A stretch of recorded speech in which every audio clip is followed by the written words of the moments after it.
여러분, 중요한 질문입니다. 마음에 한번 스스로 대답해 보세요. 지금 이 시간 여러분의 내면 마음을 한번 살펴보세요. 그리고 대답해 보세요. 여러분, 지금 이 시간 평안하십니까? 마음에 혹시 근심이나 걱정 혹은 두려움이나 이런 것들이 마음에 그늘이 되어지고 마음 하늘을 먹구름처럼 들이우고 있지는 않습니까? 저는 여러분의 심령에 지금 이 시간부터 하나님께 주시는 평강, 평안, 기쁨, 안식이 두루 넘치기를 주의 이름으로 축복합니다. 오늘 본문 말씀은 하나님께서 안식을 주시기로 약속한 날, 그 안식일을 보낸 후 첫날 저녁에 제자들에게 있었던 이야기입니다. 그들이 한 곳에 모여 있었는데 그들은 웬일인지 외부로 통하는 모든 문들을 다 꽁꽁 걸어 잠그고 숨어 있었습니다. 유대인들이 예수님을 죽이고 자기들도 죽일까 봐서 두려워서 그렇게 한 것입니다. 밖으로부터 유대인들이 못 들어오도록 외부를 완전히 차단했어요. 철저히 대비를 했습니다. 그런데 여러분, 정작 그들 안에 있는 두려움은 어떻게 하지 못합니다. 그들은 문 밖으로부터 오는 두려움은 다 차단하려고 했지만, 그리고 잘 해낸 것 같이 보이지만 정작 그들이 있는 그들 안에는 두려움으로 빽빽이 들어차 있는 것을 우리는 직감할 수 있습니다. 여러분, 한번 우리 생각해 봅시다. 어떻게 그들을 위해서 그들 안에 있는 두려움을 해결할 수 있을까요? 이것은 우리 마음의 내적인 평안, 늘 먹구름처럼 드리워지는 염려와 걱정과 이 두려움의 문제, 이 내면에 내 마음속에 있는 두려움의 문제를 어떻게 해결할 것인가 하는 문제입니다. 이때였습니다. 부활하신 예수님께서 공간에 아무런 제약도 받지 않고 그냥 쑥 그들 가운데 들어오십니다. 그래가지고 그들에게 말씀하십니다. 에이레네 후이민, 너에게 평강이 있을지어다 라고 말씀하세요. 갑자기 나타난 예수님 때문에 놀란 제자들에게 예수님께서는 이제 손을 보여주세요. 못자국 난 손을 보여주시고, 그리고 옆구리를 보여주십니다. 창자국 난 옆구리를요.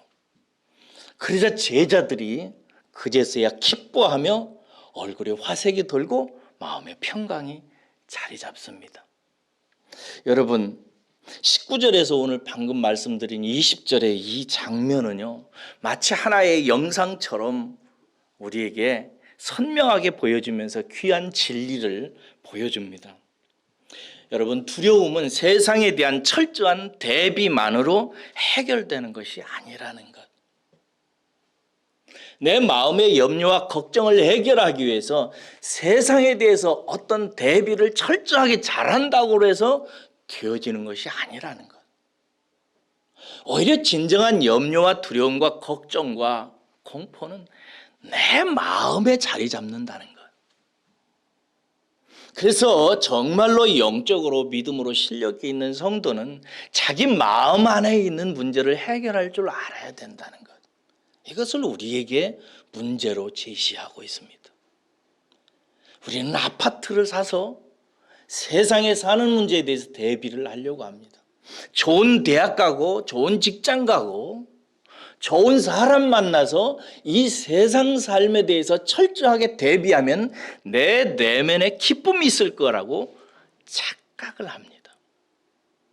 그러나 세상에 대해서 완전히 대비를 완벽하게 한다고 해서 내 마음에까지 평강이 오는 것은 아닙니다. 오늘 본문 말씀은 한 가지 선명한 진리를 우리에게 가르쳐 주는데 예수님께서 들어오셔야 한다는 것입니다. 예수님이 내 안에 오셔야 되는 거예요. 그것도 여기 표현대로 가운데 오셔야 하는 것입니다. 내 마음의 중심에, 내 심연 깊은 곳에 예수님이 주님으로 오실 때 그때부터 비로소 평강이 자리 잡기 시작하는 것입니다. 사랑하는 여러분, 주님은 지금도 여러분의 마음 중심에, 여러분의 심령 깊은 곳에 임하시고 함께 하시기를 원하십니다. 이래야 평강이 자리 잡기 시작하는 거예요. 특별히 제자들이 지금 부활하신 예수님을 보면서 얼굴에 화색도 돌고 마음의 평강도 찾기 시작하는데 왜 부활하신 예수님을 보고 그랬겠습니까? 예수님이 죽으시기 전에 사흘 만에 내가 부활하리라 말씀하셨기 때문에 예수님의 부활하신 그 부활체를 보면서 아, 예수님의 말씀이 맞구나라고 하는 사실이 확인되어졌기 때문입니다. 성경은 수없이 우리에게 예수님이 오실 것을 말씀하셨고 예수님이 죽으시고 사흘 만에 부활하실 것을 예언하셨고 그리고 부활하셔서 우리 안에 임마누엘 하실 것을 예고하셨습니다. 그러니까 예수님이 부활하셔서 나타나는 그 부활체의 모습은 무슨 의미가 있냐면 아, 하나님의 말씀이 맞구나. 하나님이 우리를 위해서 예언하신 그 말씀이 맞구나. 예수님이 우리에게 하셨던 모든 말씀이 다 우리에게 하신 말씀이고 그 말씀이 사실이구나라고 하는 것이 증명되었기 때문에 그래요. 예수님이 우리에게 오시면 예수님을 통해서 하신 하나님의 말씀이 하나하나 사실로 받아들여지기 시작해요. 하나님이 아버지라는 것, 내가 아버지 아들이라는 것, 나는 죽어도 천국 간다는 거, 내가 어떤 환난과 고난을 당해도 하나님께서 나를 지키시고 나와 함께 하시고 내 자녀들과 내 가정과 내 모든 영혼이 보장된다고 말씀하신 성경의 모든 예언들과 말씀들이 예수님의 부활을 통해서 우리에게 증거되어지는 것입니다. 사랑하는 여러분, 그러므로 여러분의 마음 중심에 예수님이 굳건히 자리 잡고 그 굳건히 자리 잡은 예수님을 통해서 하나님의 말씀이 나에게 성경에 기록해 놓으신 하나님의 말씀이 다 진실이구나, 나에게 합당한 것이구나, 내게 하신 말씀이구나 라고 믿어지면은 여러분의 심령에 정말 세상이 줄 수 없는 평강이 굳건히 자리 잡고 뿌리 내려지게 된다는 사실을 믿으시기를 주의 이름으로 축복합니다. 그런데 여러분, 이 평강만으로는 부족합니다. 왜 그러냐면요, 우리는 세상을 상대해야 되기 때문입니다. 우리는 방 안에서만 살 수 없어요. 이렇게 교회 안에서 같이 찬송하고 예배하면서 웃으면서만 살 수 있는 존재가 아닙니다. 우리는 밖에 나가야 됩니다. 그렇죠? 밖에 나가서 세상을 만나야 됩니다. 그리고 세상을 만난다는 것은 어느 측면에서는 세상과 싸워야 된다는 것을 의미합니다. 세상은 우리를 싫어하고 세상을 다스리신 세상 임금은 세상에서 우리를 타락하게 만들고 넘어뜨려서 우리를 무력하게 만들어서 실패하게 만듭니다. 그래서 그렇기에 우리는 세상에 나가서 세상을 만나도 세상과 싸워도 끄떡없는 평강을 우리는 필요로 해요. 그렇게 심령에 뿌리 내려야 되는 두 번째 평강을, 오늘 이제 말씀드리는 이 평강을 여러분들이 기억하시고 꼭 얻으셔야 돼요. 그러시기를 축복합니다. 21절에서 23절 보세요. 20절하고 21절은 약간의 시간적인 차이가 있어요. 잠시 후에 예수님께서 똑같은 말씀을 하십니다. 에이레네 휘민, 너희에게 평강이 있을지어다 말씀하세요. 그러면서 이 평강이 있어야 되는 이유에 대해서 이렇게 말씀하십니다. 아버지께서 나를 보내신 것 같이 나도 너희를 보내노라 라고 말씀하세요. 이 말씀을 하시고 예수님이 한 번도 지금까지 하지 않았던 아주 독특한 행동을 하십니다. 하고 그들을 향하여 호흡을 내쉬어요. 그러면서 말씀하시기를 성령을 받아라 라고 말씀하세요. 그리고 그 성령을 받아야 되는 이유에 대해서 또 신비로운 말씀을 하시는데, 누구든지 너희가 누구의 죄든지 사하면 사해질 것이요, 누구의 죄든지 그대로 두면 그대로 있게 될 것이다 라고 말씀하세요. 이게 무슨 뜻일까요? 여러분, 오늘 본문 말씀 특별히 21절에서 시작하시는 말씀은 두 번째 평강에 대해서 말씀하시잖아요. 왜 예수님께서 똑같은 말씀을 두 번 하실까요? 첫 번째 평강과 두 번째 평강은 차이가 있습니다. 첫 번째 평강은 문 안에서 얻게 된 평강입니다. 내적인 평강, 세상으로부터 흔들리지 않는 평강이에요. 이 평강을 얻은 사람은 세상이 뭐라고 해도, 남이 뭐라고 비판을 하든 왜 교회 가느냐 비판을 하든, 이 내적인 평강을 가진 사람은 끄떡없이 흔들리지 않습니다. 내면의 평강이에요. 그런데 두 번째 평강은 문 밖에서의 평강입니다. 세상을 이기는 평강, 세상을 정복하는 평강, 세상에 나가서도 거뜬히 그리스도의 제자로서 승리하고 열매 맺는 평강, 이 평강을 얘기하고 있는 거예요. 그러므로 여러분, 첫 번째 평강도 꼭 필요하고 두 번째 평강도 꼭 필요한데, 더 강력한 평강은 두 번째 평강입니다. 여러분은 전도를 좀 해보셨어요? 그리고 종종 전도를 하시나요? 저는 전도만 생각하면은요, 딱 또 하나의 단어가 딱 떠오르는데요. 전도 이퀄 두려움, 이렇게 떠오릅니다. 제가 전도 폭발 훈련을 오래전에 받았어요. 전도 폭발 훈련은 외국에서 들어온 전도 방법인데, 제가 받아본 전도 훈련 중에서는 가장 강력합니다. 근데 이제 목회자이기 때문에 보통 이제 3개월 정도 이렇게 1차, 3차까지 있어요. 1차를 한 두세 달 받는데, 목회자이기 때문에 일주일 동안 아주 인텐시브하게 아주 요약을 해가지고 받았어요. 어떤 교회 가서 일주일 동안 열심히 듣고 암송을 했어요. 한 40분짜리 전도 폭발 암송문이 있는데, 그걸 토시 하나 안 틀리고 그대로 외워야 돼요. 안 외워져가지고 막 저는 밤중에 밖에 나가서 잠도 못 자고 그거 외우고 해서 철저하게 훈련을 받았어요. 그리고 훈련을 받은 다음에는 이제 임상을 해야 하잖아요. 실제 나가서 해봐야지. 안에서만 하면 무슨 소용이 있어? 안에서만 잘하면 무슨 소용이 있어? 신앙생활도 안에서만 잘하면 뭐 하겠어요? 이 안에서만 찬송하고 이 안에서만 예수 고백하면 뭐 하겠어요? 그것도 중요하긴 하지만 밖에 나가서 해봐야죠. 그래서 임상 훈련을 하게 됐는데, 제가 이제 그때만 해도 이제 목회자니까 저하고 일반 성도 두 분을 데리고 이제 나가야 되는 거예요. 근데 이제 그 성도님 중에 한 가정을 신방에서 이제 복음을 전하기로 했어요. 그래, 그 가정으로 이제 가게 됐는데, 아파트로 갔어요. 아파트를 이제 올라갔는데 7층이었는데 7층을 이제 올라가면서 마음속에 간절히, 하나님, 이 영혼을 꼭 만나게 해주시고 복음을 잘 전하게 하시고 영혼을 구원하게 해주시옵소서 라고 생각한 게 아니고, 속으로 제발 없어라, 없었으면 좋겠다, 초인종을 눌러도 안 나왔으면 좋겠다, 막 이런 생각이 속에서 막 나와요. 이게 뭐예요? 두려움이에요. 염려예요. 전도하는 사람들은 다 이게 있어요. 그렇죠? 혹시 복음 전했다가 이 사람이 화내면 어떻게 할까? 혹시 거절하면 어떻게 할까?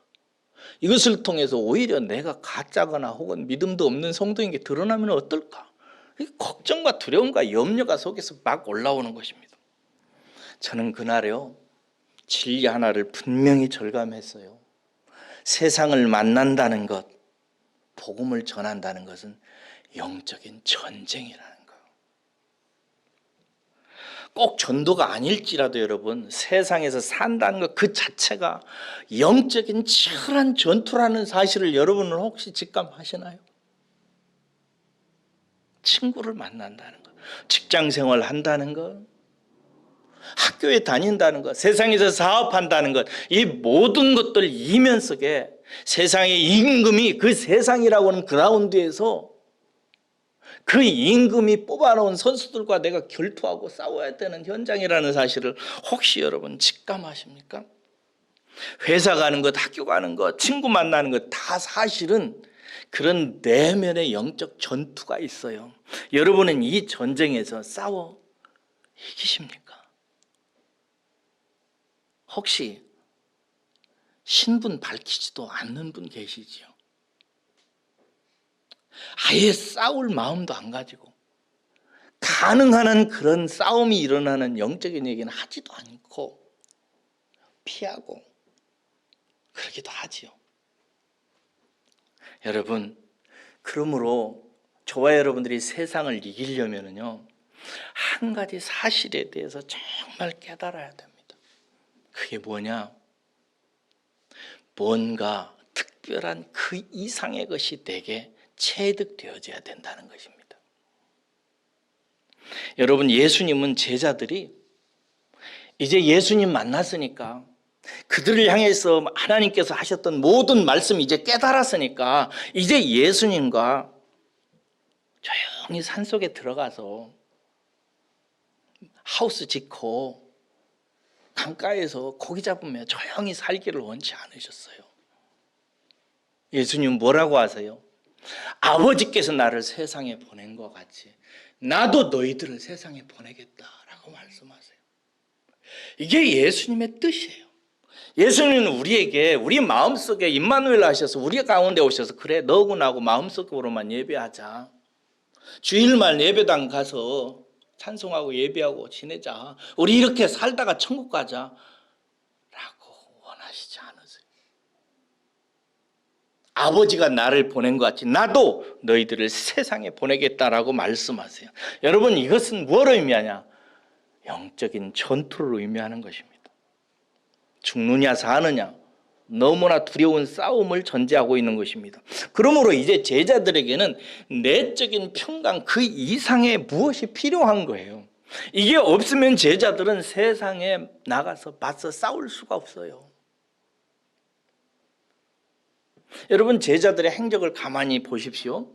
그들에게 나타나는 극적인 장면이 있습니다. 그게 뭐냐면 예수님께서 제자들을 불러가지고 제자 삼아가지고 한 3년 동안 예수님이 함께 지내죠. 그들은 한 그룹이 되어서 예수님과 함께 지냅니다. 아무 일 없었어요. 예수님이 기적 행하시죠. 사랑으로 대해주시오. 인격적으로 너무나 아름다운 모습을 보여주니까 그 그룹 안에서 이너 서클, 그 그룹 안에서 지내면서 그들은 아무 문제 없이 지냈어요. 그런데 그들이 예수님에 대해서 안다고 해야 될까 모른다고 해야 될까, 예수님을 시인해야 될까 안 해야 될까, 나는 지금 이 시간 예수님을 안다고 해야 되나 모른다고 해야 되나, 세상 사람들 앞에 내가 예수님의 제자라고 말해야 되나 안 해야 되나, 이 갈등이 어느 날 찾아오게 되는데 그것은 그들이 세상에 대해서 마주하기 시작할 때였어요. 세상의 공격을 받게 되고 세상 사람들의 비판을 받게 되고 세상에 탄압이 들어오게 될 때 그들은 이전에 갖지 못했던 고민 속에 빠지기 시작했고 그들은 입을 닫기 시작했고 마침내 수제자에 있던 베드로는 3번씩이나 예수님을 모른다고 부인했어요. 세상과 맞닥뜨리기 시작하면서 그렇게 된 것입니다. 그래서 배신했고 쓰러진 것입니다. 우리들도 여러분 똑같습니다. 이렇게 예배당에 모여서 여러분 예수님 사랑하죠? 여러분 다 아멘 해요. 하나님 여러분의 아버지라는 사실 믿으시죠? 아멘 해요. 그런데 세상에 나가서 그렇게 하세요?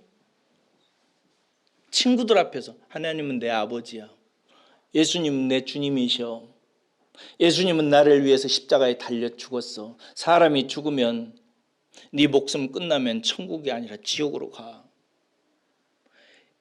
인생은 하나님께로부터 나와서 하나님께로 돌아가야 돼요. 그런데 죄 가운데 있는 사람들은 하나님께로 나와서 마지막에 영원한 사망에 떨어져. 이런 소리를 하세요? 여기에는 특별한 우리에게 무언가 필요한 거예요. 그래서 주님은 제자들에게 말씀하세요. 하시면서 성령을 받아야 해. 너희들 성령 받아라 라고 말씀하신 거예요. 여러분, 이때 주님께서 아주 독특한 행동을 하십니다.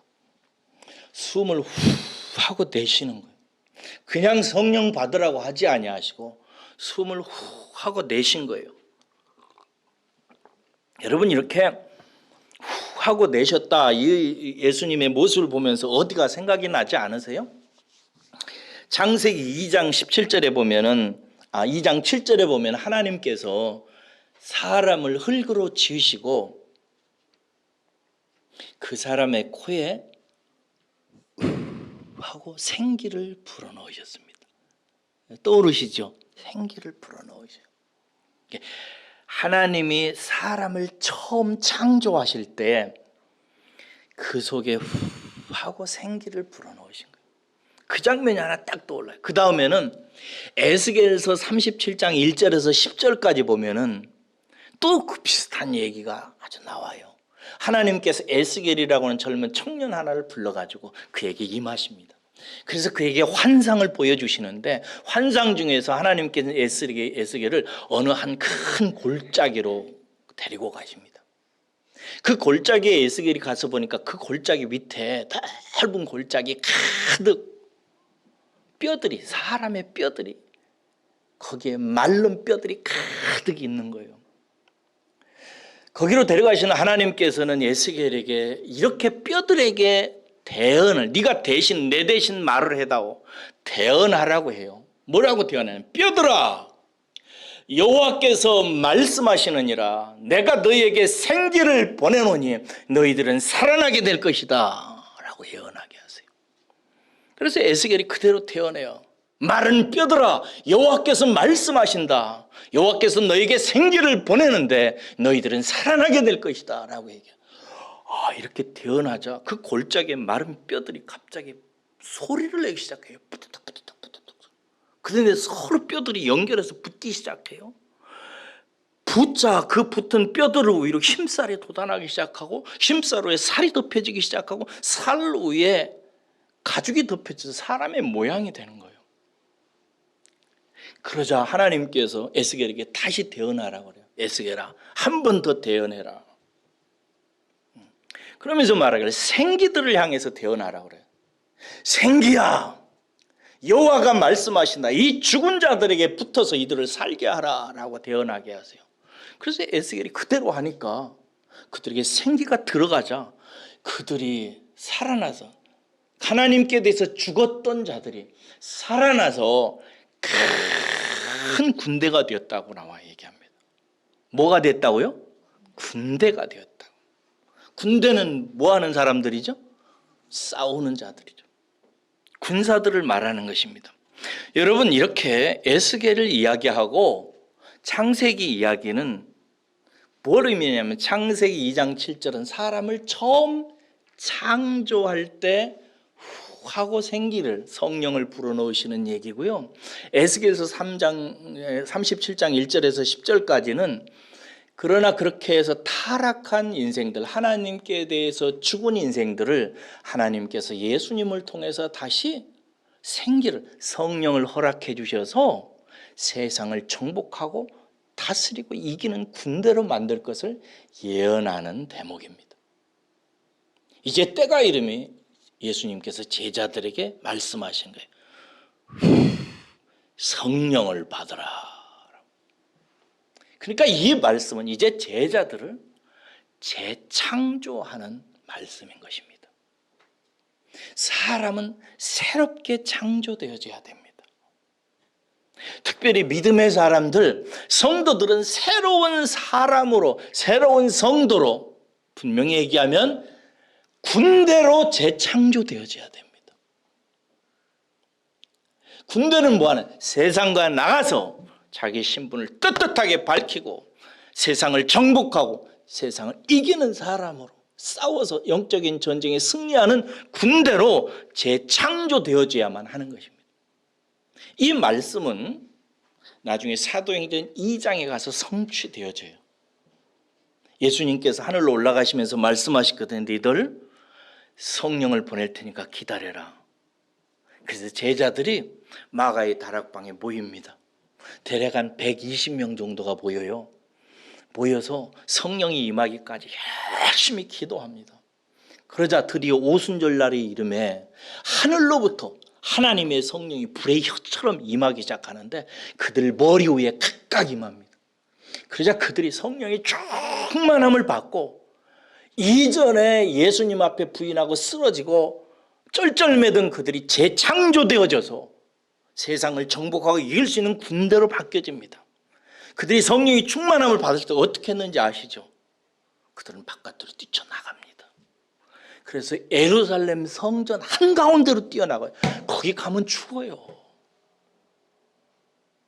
그러니까 한가운데로 뛰어나가서 주 예수를 믿으라. 그리하면 너와 내 집이 구원을 얻으리라. 담대하게 외칩니다. 그러자 많은 사람들이 그들을 보면서 놀랍니다. 저들이 누구냐?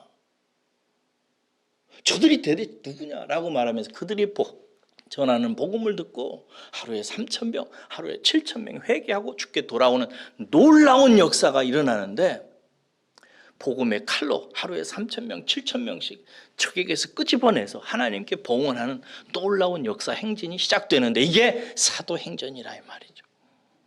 사랑하는 여러분, 이 말씀은 우리에게도 복된 권면이고 우리에게도 마땅히 지켜야 되는 합당한 명령인 줄로 믿으시기를 주의 이름으로 축원합니다. 여러분, 우리는 새롭게 창조되어져야 돼요. 우리는 새로운 사람으로 만들어져야 됩니다. 그것은 무엇으로 만들어지는가? 오직 하나님이신 예수 그리스도께서 처음 창조하실 때 하고 생기를 넣으셔서 하나님의 모양과 형상으로 빚어서 하나님의 영광을 나타내는 사람으로 만들어냈듯이 이제 에스겔의 예언을 통해서 성취된 성령의 임재, 성령의 생기의 역사를 통해서 저와 여러분들이 새로워져야 된다는 사실을 우리에게 말씀하고 있는 거예요. 하나님께 주시는 평강은 이렇게 성령으로 말미암아 성령의 충만함으로 말미암아 우리 심령에 뿌리 내려지는 평강이에요. 이게 있는 사람은 세상에 나가도 두려워하지 않습니다. 그래서 제가 전도폭발 첫 번째 복음 전도하고 나서 회개를 딛다 하고 하나님께 열심히 기도해서 그날 갔다 와서 실패하고 하나님 앞에 막 기도했어요. 그리고 그 다음날 나갔어요. 그 다음날 갔더니 그날은 있는 거예요. 그러니 있는데 20대 초반의 젊은 여자였어요. 근데 딱 보기에도 이건 센 놈이야. 청바지는 쫙쫙 찢어가지고 밑에 막 머리는 노란색으로 염색을 했고 저는 노란색 염색했다고 뭐라고 하는 건 아닙니다. 근데 그때만 해도 그 정도 하면 센 놈이야. 아주 눈도 안 돌려요. 그런데 이제 옆에서 사람들이 이제 보고 있잖아요. 일반 성도들. 제가 이제 복음 전도를 해야 되잖아요. 그래서 이제 그 복음 폭발 암송한 것을 그대로 이렇게 얘기를 했어요. 다 했는데 예수님을 영접하겠습니까? 했더니요. 안 하겠대요. 소용없는 거예요. 그러니까 옆에 있는 이제 강사분도 한 분이 있었는데 그분도 막 이렇게 설득을 하더라고요. 그래서 하다가 보니까 속에서 내가 좀 성질이 나더라고요. 그래가지고 제가 너 나의 눈 쳐다봐. 너 지옥 간다. 내가 하나님의 목사로서 틀림없이 너에게 얘기하는 너는 확실히 지옥 갈 놈이다. 그러니까 얘가 눈이 휘둥그레가 이렇게 쳐다보는 거예요. 그러면서 다시 복음을 전했어요. 내 이야기를 했어요. 나도 너처럼 예수가 그렇게 싫었던 적이 있었어. 누가 교회 얘기하면 그렇게 싫었어. 그런데 그렇게 싫은 이유를 나는 나중에서 알았어. 나는 그게 내 이성적인 생각인 줄 알았어. 근데 아니더라 하면서 전도폭발 훈련 내용 가지고 한 게 아니라 그냥 내 얘기를 막 했어요. 그랬더니 그날 걔가 내 얘기를 듣다가 그냥 듣다가 무릎을 꿇었어요. 예수 믿겠다고. 뭐 하고 나서 전날 저녁에 뭐 했다고? 기도하고 성령 충만해지니까 전도 폭발 안 해도 되더라고. 그냥 내 질러버리니까 그냥 쓰러지더라고. 성령의 칼이 갈아져 있으니까. 할렐루야.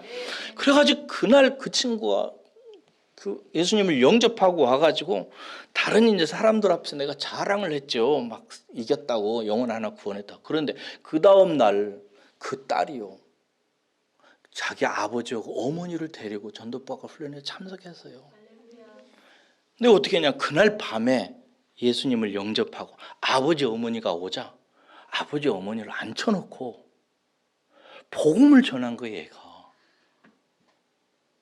그리고 아버지도 예수 믿겠다고 어머니도 예수 믿겠다고 나중에 알고 아버지하고 얘기해 보니까 우리 딸가 저렇게 센 놈을 쓰러뜨리나 예수님이라면 한번 믿어볼 만 하겠더래.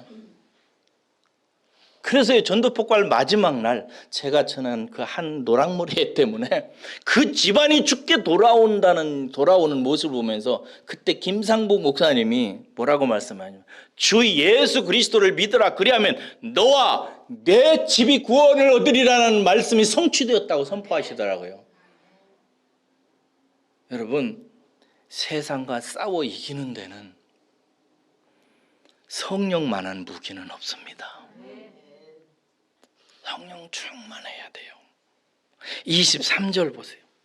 다음 주일이 이제 성령 강림주일이라서 이건 다음 주일에 더 얘기하기로 하고, 성령 충만은 그래서 놀라운 사역과 연관이 돼요. 23절 보세요. 23절 읽겠습니다. 시작. 너희가 누구의 죄든지 사하면 사해질 것이요 누구의 죄든지 그대로 두면 그대로 있으리라 하시니라. 성령 충만해서 뭐하나?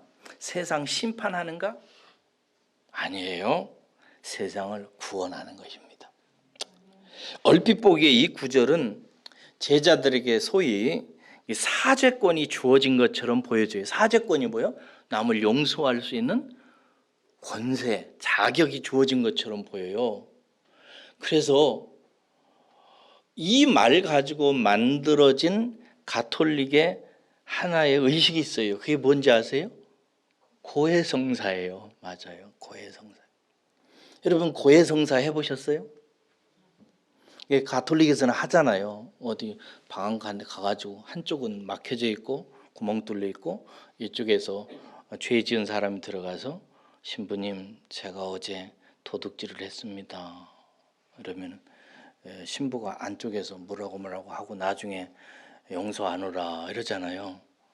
아주 비성경적이거든요. 우리가 죄 용서 받는데 사람을 통해서 할 필요가 있나요? 없어요. 누구든지 자기 죄를 고백하면 이렇게 돼 있어. 자고하면 하나님은 신실하고 미쁘사 저희 죄를 용서해 주시겠다고 했어요. 할렐루야. 우리는 다 하나님께 직통할 수 있습니다. 근데 가톨릭에서는 오늘 본문 말씀 너희가 누구의 죄든지 사하면 사해질 것이요 누구의 죄든지 그대로 두면 그대로 있으리라, 이 말을 잘못 해석해서 마치 사도들에게 베드로에게 이런 권한을 특별히 준 것처럼 오해했어요. 여러분 분명히 해야 될 게 있습니다. 분명히 해야 돼. 이것은 뭐냐면 죄를 사하는 권세는 하나님과 그리스도에게만 있습니다. 믿으시죠? 누구도 죄를 사해줄 권한은 없습니다. 본 구절은 어떤 의미냐면 하나님은 죄인을 어떻게 용서하시는 사역을 하시는가와 관련된 말씀이에요. 그것은 결론적으로 말하면 성령 충만 받은 제자의 사역을 통해서 한다는 거예요. 자, 마태복음 16장 19절에 보면 예수님께서 제자 베드로에게 이런 말씀하세요. 내가 너에게 천국 열쇠를 주노니 이렇게 돼 있죠. 그죠? 천국 열쇠를 준다 이렇게 돼 있어요. 이제 제자들은 이 열쇠를 가지고 닫힌 천국 문을 열 수가 있게 된 것입니다. 여러분 굳게 닫힌 문 중의 문은 천국문입니다. 천국문은 닫혀 있습니다. 그렇죠? 이 닫혀 있는 문을 누구도 들어가지 못하는데 이제 들어갈 수 있는 열쇠를 주님께서 베드로에게 주셨는데, 문제는 여러분, 이 천국을 열 수 있는 열쇠는 무엇일까요? 제 방 여는 열쇠 저런 걸까요? 뭘까요?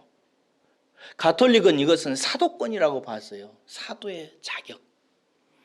그래서 사제들이 용서하노라 하면 용서된다는 거예요. 그럼 저도 목사니까 목사권을 한번 해볼까요? 아니에요. 사도권이나 목사권이나 이런 게 아니고 천국 문을 여는 열쇠는 복음이신 예수 그리스도입니다. 믿으십니까? 확실하죠? 복음으로, 복음이신 예수 그리스도의 이름으로 천국 문이 열리는 것입니다. 그렇죠?